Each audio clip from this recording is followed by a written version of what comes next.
शतका आरंभीचा या जगी चित्रपट बनू लागले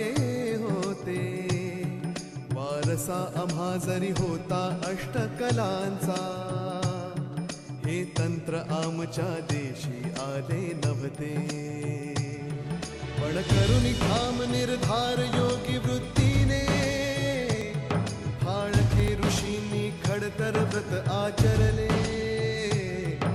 अर्जुनास जैसे लक्ष एकची डोळा जे अशक्य होते शक्य तयांनी केले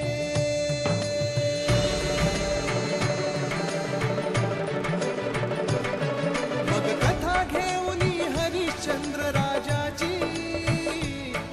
या चित्रसृष्टीचे पहिले पाऊल पडले शनिवार 3 मे 1913